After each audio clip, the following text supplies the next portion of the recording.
Hola, bienvenidos a la clase 4 de Panorama del Teatro Latinoamericano.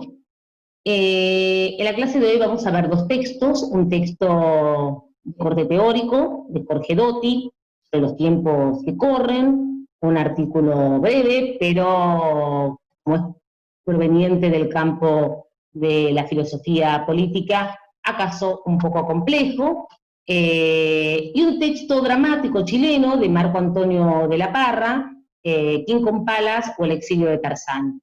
Como hicimos la clase anterior, vamos a intentar articular algunas de las nociones propuestas por el artículo de Doty con la textualidad dramática, de manera tal de que podamos leer el texto de Marco Antonio de la Parra en clave política. El artículo de Doty sobre los tiempos que corren es un artículo que fue publicado en la revista Punto de Vista en 1990, plenos años menemistas, pero que tiene una inquietante actualidad. Bueno, eso lo evaluarán ustedes, yo creo que tiene una absoluta actualidad. Jorge Doty es un filósofo político, un doctor en filosofía recientemente fallecido, murió en el año 2018, fue docente de teoría política, de filosofía política en la UBA, fue investigador del CONICET, desarrolló gran parte de sus estudios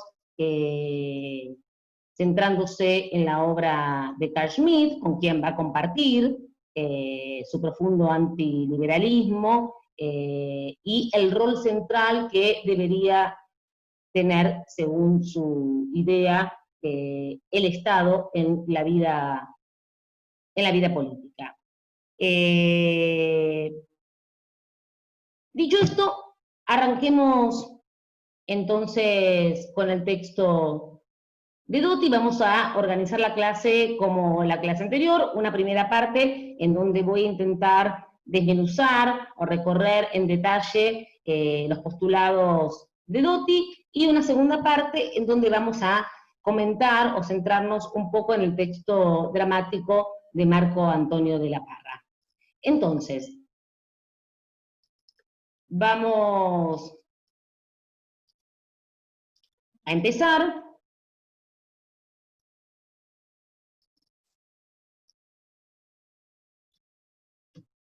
Y ahí estamos. Acá tenemos sobre los tiempos que corren de Doty. El artículo va a partir de 4 ideas. La primera es que la filosofía está constitutivamente ligada a la crisis y por lo tanto abierta hacia lo político. Donde Doty dice filosofía, nosotros vamos a decir cualquier pensamiento crítico.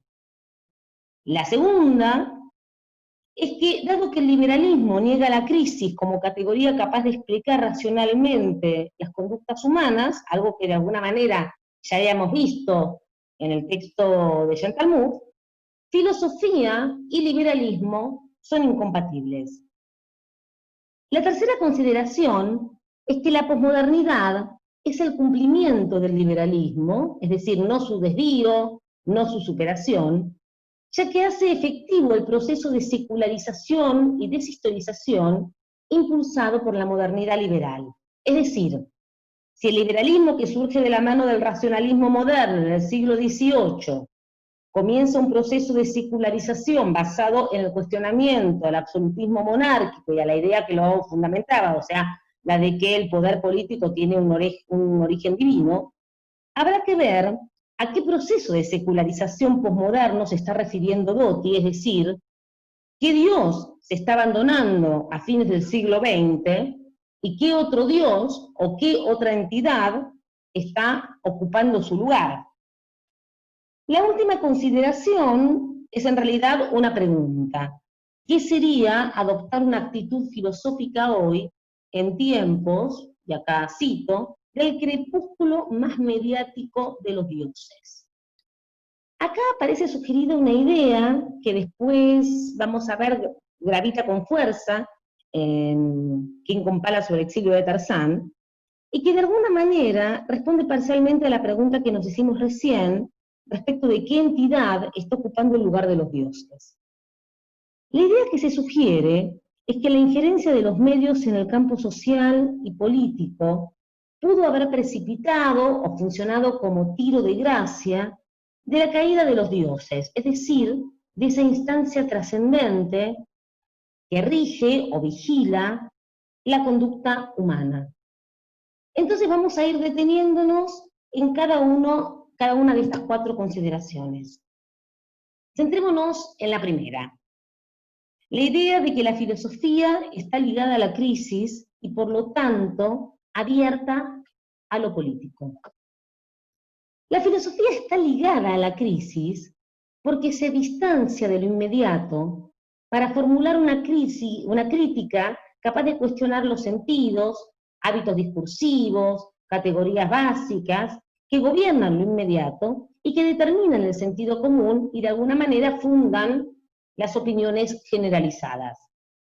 En ese sentido, el signo de la filosofía es, si no el pesimismo, al menos la desconfianza de los actos humanos. Su objetivo va a ser poner en cuestión lo que Doty llama la pulida superficie de lo cotidiano. Por eso Doty va a afirmar que la filosofía nunca fue igualitarista, porque la filosofía funda ese distanciamiento de lo inmediato en la idea de que posee un capital interpretativo que le permite indagar los sentidos instalados, unos sentidos que generalmente están regulados conforme una racionalidad instrumental, es decir, una estructura de pensamiento cuyo norte es la utilidad, y que considera que los objetos son medios para alcanzar determinados fines. Entonces, en suma, la filosofía cuestiona lo que es a partir de la invocación de lo que debe ser. Entonces, ahora, ¿cómo lleva adelante este procedimiento la filosofía? Y acaba de decir algo muy interesante. Doty va a decir que la filosofía construye dualismos, es decir, crea una ficción primera que se va a constituir en punto de referencia para pensar la realidad. Por ejemplo, solo se puede pensar qué está bien y qué está mal teniendo una idea previa, una ficción primera de qué cosa es el bien. Entonces, filosofar o elaborar un pensamiento crítico es ficcionalizar una instancia trascendente desde la cual distanciarse, reflexionar y enjuiciar las apariencias, o sea, la superficie pulida de lo cotidiano, y las estrategias de nivelación de los discursos. Por eso Doty va a decir que la metafísica, es decir, lo trascendente, lo que se levanta más allá del mundo físico, es el nervio conceptual del pensamiento filosófico. Porque todos los grandes relatos necesitaron de la metafísica para constituirse.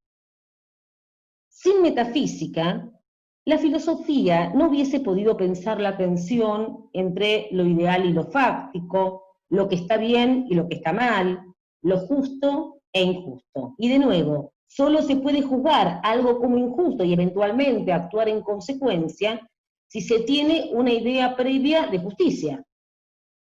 Esta idea de necesidad de metafísica para constituir un pensamiento crítico se levanta naturalmente en las antípodas de todo relativismo, ya que lejos del depende, del hay que ver, de bueno, es más o menos lo mismo, establece un punto de partida ficcional que le sirve para establecer centros y jerarquías, y sobre todo para leer críticamente la realidad. Es a partir de la idea de esta idea inicial o esta ficción de justicia distributiva que, según Doty, la filosofía se abre a lo político. La filosofía, para Doty, se abre, tiende a lo político, pero no es lo político. Para mantener su autonomía y su compromiso crítico, la filosofía va a diferenciar pensamiento y acción, siendo el pensamiento algo propio del campo filosófico o del terreno del pensamiento crítico, y siendo la acción algo propio de lo que Chantal Mouffe llamaría la política, o Rancière, la policía. Lo político, entonces, va a ser ese espacio de mediación entre la soledad del pensar y la publicidad del actuar. Un espacio atravesado por el esfuerzo para temperar el mal en el mundo, algo tan inútil como inevitable, va a agregar hermosamente, en una definición que a mí me gusta mucho, Doty. Entonces, habiendo visto la relación entre filosofía, crisis y política, pasemos entonces a la segunda de sus consideraciones iniciales. La idea de que el liberalismo niega la crisis y por eso es incompatible con la filosofía. En ese sentido podría decirse que con el liberalismo lo mercantil se extiende a territorios antes no mercantilizados, como por ejemplo las relaciones interpersonales, el funcionamiento de los mass media o incluso la política. Eduardo Gruner, otro pensador argentino, investigador, docente, señaló algo muy interesante al respecto. Que la misma idea de democracia fue de a poco subordinándose a este operador ideológico privilegiado del liberalismo que es el mercado. Y cito un fragmento de su libro El sitio de la mirada. A tal punto, mercado y democracia se imbrican, que los nuevos sujetos de esta comunidad encarnan ahora el proyecto de una sociedad moldeada con la lógica de un sistema de servicios, según la cual las instituciones deben servirles con criterios de eficiencia propio de los sectores privados. El sujeto político resultante no es ya parte de la lógica inclusiva de lo público, sino una suerte de cliente del otro lado del mostrador, cuyo listado de lo exigible le ha sido confeccionado por nosotros. Respecto de cómo el liberalismo procesa la crisis, Doty va a decir que la teoría liberal no admite ninguna crisis, sino meras disfunciones subsanables a medida que los nexos interpersonales se mercantilizan. Para pensar la crisis es necesaria la metafísica, pero el liberalismo propone un aquí y ahora sin trascendencia, que entiende que no hay conflictos existenciales y extremos que la propia dinámica mercantil no pueda solucionar. En todo caso, para el liberalismo, la crisis es tan solo una infracción a las reglas del mercado. Por eso, el liberalismo no requiere de conciencia metafísica, ni de dualismos, ni de historia, ni de ninguna otra obligación más que la positiva, es decir, la que surge de ese lugar de intercambio regular y ordenado, que es la sociedad. Dado que el tiempo del liberalismo es de una inmanencia absoluta, por cuanto carece de metafísica, podría decirse que en su estructura conceptual íntima, el liberalismo no tuvo ninguna génesis. En este punto Doty va a revisar el sentido y los alcances de la figura del contrato social, que es el relato fundacional del liberalismo, o sea, su ficción primera. Este relato fundacional nos cuenta que antes que la sociedad se constituyese como tal, el hombre vivía en un estado de naturaleza. Hobbes va a decir que era un estado de guerra de todos contra todos. Rousseau va a decir que este estado de naturaleza era de perfecta armonía, pero como sea, el ser humano necesitó celebrar un contrato social para ordenarse como sociedad. Este contrato social implícito, entonces, le va a otorgar a los hombres ciertos derechos a cambio de que estos renuncien a ese estado de libertad absoluta en el que vivían. El contrato social sería entonces una ficción a partir de la cual el liberalismo explica el comienzo del ordenamiento social. En ese sentido, la modernidad liberal contaría con un relato metafísico propio. Sin embargo, Dotti va a poner en cuestión la funcionalidad de ese relato, afirmando que el contrato social es una formulación más retórica que metafísica, ya que la articulación entre el antes y después de ese pacto se disuelve en la lógica de la pura utilidad. El contrato social es así tan solo una metáfora que opera en el imaginario de la modernidad, estableciendo pautas para distinguir lo natural de lo racional y simultáneamente para darle forma a ese otro salvaje, sin cuya exclusión la sociabilidad liberal no hubiese podido constituirse. En suma, la figura del contrato social no otorga espesor, ni mucho menos desmiente, las premisas individualistas e instrumentales del modelo liberal, premisas estas gobernadas por el cálculo medio-fin.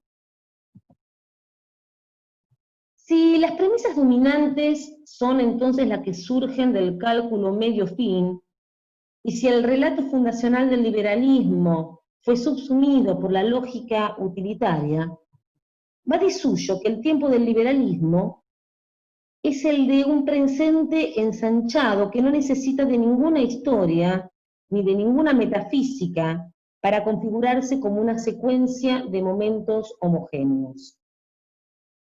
Un tiempo previo, un tiempo primero, metafísicamente diferente de lo mercantil, va a carecer de legitimidad para el liberalismo. Es decir, el relato liberal necesita olvidar el origen para asegurar la estabilidad, el intercambio y la fluidez de la circulación mercantil. Y olvidar el origen, prescindir de la metafísica, es de alguna manera prescindir de los dioses, o dicho de otro modo, enarbolar al mercado como el nuevo dios. Y así entramos a la tercera de las consideraciones iniciales de Dotti, centrada en la posmodernidad y su relación con el liberalismo. Acá citamos: sin metafísica del mal que proporcione un referente contra el cual actuar política y estéticamente, el liberalismo se llama posmodernidad. De nuevo, sin metafísica del mal que proporcione un referente contra el cual actuar política y estéticamente, el liberalismo se llama posmodernidad. Me interesa particularmente esta idea de Dotti, porque se extiende también al plano de lo estético, y me parece que de alguna manera acaso pueda resonar a los hacedores, en los realizadores teatrales. Es decir, la posmodernidad es una condición cultural que va de la mano del liberalismo, porque aquella secularización iniciada en el siglo XVIII por el liberalismo se cierra en el siglo XX a partir del abandono de cualquier metafísica, de la caída de los grandes relatos y del endioseamiento del dios mercado. Entonces, insistimos sobre esta noción. En la condición posmoderna, lo mercantil opera hegemónicamente como significación a priori, desde la cual irradia el sentido que le da forma a las redes simbólicas y conceptuales de la convivencia. Entonces, en la posmodernidad, la lógica mercantil va a imponerse en ámbitos ajenos a lo estrictamente económico, como por ejemplo la vida social. La sociabilidad posmoderna va entonces a seguir los mismos parámetros atemporales y desjerarquizados, o sea, horizontales, a partir de los cuales funciona el liberalismo. El descentramiento y la fragmentación son entonces la clave de una dinámica social cuyos pilares fundamentales son el relativismo y la tolerancia, agrega Dotti, la libertad cívica también, sin importar cuál es su articulación con la justicia. Se trata de una expansión y una celebración de la diferencia, que va a redundar en una sociedad que solo admite una polifonía de meras opiniones, todas relativas y fluctuantes, y que entiende que postular algo originario por detrás de lo aparente supone un gesto totalitario. Es decir, en el reinado del relativismo y la tolerancia, proponer una noción totalizadora, radical, innegociable, es incurrir en totalitarismo. Estaba preparando esta clase y recordé una disputa que se dio en el campo teatral hace ya unos cuantos años, alrededor del 2005, cuando Griselda Gambaro dijo que el teatro tenía que hablar de lo importante. A partir de esa declaración de Gambaro, surgieron muchas voces, sobre todo la de Rafael Spregelburg, que le cuestionó esta idea de que el teatro tenga que hablar de lo importante. Lo que decía Spregelburg es que determinar a priori qué es lo importante encierra una actitud dictatorial, una posición totalitaria, porque ¿quién tiene el patrimonio para determinar qué cosa es importante y qué cosa no lo es? Más allá de la idea o de la posición que ustedes adopten ante esta disputa, que hay que decirlo tampoco fue tan importante, vamos, también fue bastante tibia, digo, más allá de la posición que ustedes adopten, lo que me resulta interesante es que de alguna manera homologa un pensamiento totalizador a lo totalitario. En la era del relativismo parecería que no se puede esgrimir un pensamiento radical, porque eso justamente iría a contramano de la tolerancia y del relativismo, que son, como decíamos recién, los pilares de esta nueva organización social. Volvemos entonces. Doty va a tener entonces una postura crítica respecto de estas dos banderas de la ética posmoderna, que son el relativismo y la tolerancia. Va a decir que la tolerancia es el enmudecimiento de los antiguos dioses y la potenciación de una razón neutral que no promueve el enfrentamiento entre visiones del mundo contrapuestas, algo que también creía necesario Chantal Mouffe, no sé si recuerdan, sino una apuesta por el relativismo. Es decir, un mundo en los que los principios éticos devienen valores intercambiables, muchas veces contradictorios, que demandan ser todos igualmente respetados, no importa, repito, cuál sea su articulación con la justicia, en el marco de una comunidad enteramente democrática. Naturalmente, Doty va a encomillar irónicamente la expresión enteramente democrática, porque él no va a creer que se pueda hablar de una real democracia sin principios metafísicos que la sustenten y la guíen. La peligrosidad del relativismo es que ante la ausencia de fundamentación ontológica, metafísica, el juez último de lo justo e injusto de esos valores es el sentido común o la opinión pública, es decir, lo que considera la gente, esa categoría ambigua, general, pretendidamente neutral e inocente, pretendidamente apolítica, detrás de la cual muchas veces sabemos se ocultan voces reaccionarias y de derecha. Y acá viene una de las primeras preguntas inquietantes que va a realizar el texto de Doty. ¿Qué pasa ante una verdadera crisis si no hay, de alguna manera, un recinto metafísico que fiscalice las acciones humanas y si todo es relativo?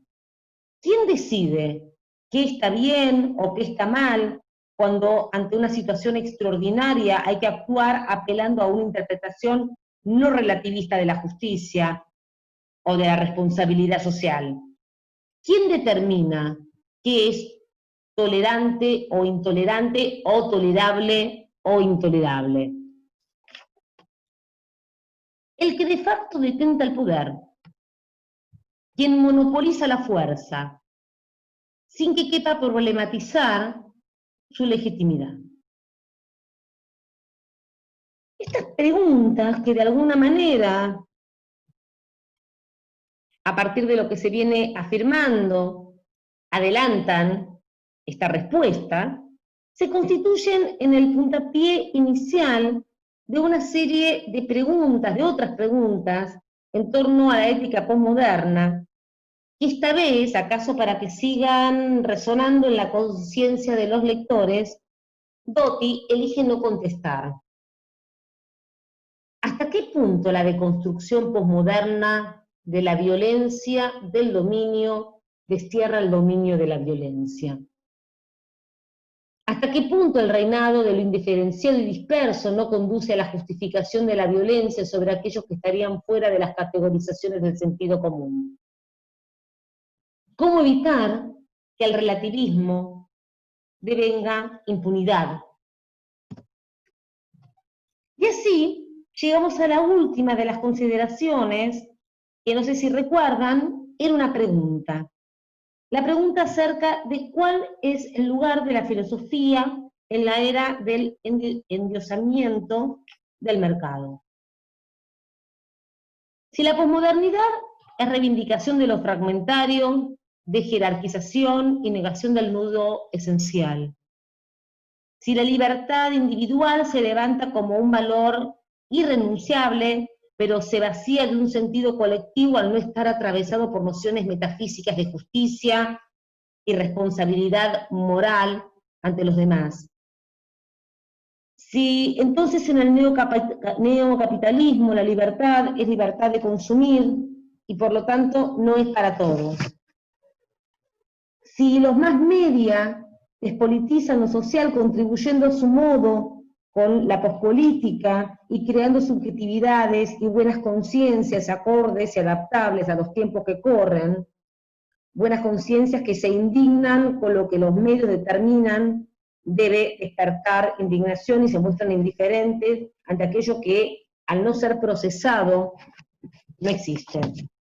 Si en estos tiempos en los que la tragedia es un imposible porque no hay Dios o dioses ante los cuales los seres humanos debamos admitir nuestra extrema pequeñez, si no hay lugar ni respuesta a las preguntas fundamentales, la verdadera tragedia, ironiza Doty, es que la filosofía haya incurrido o siga incurriendo en una postura totalitaria.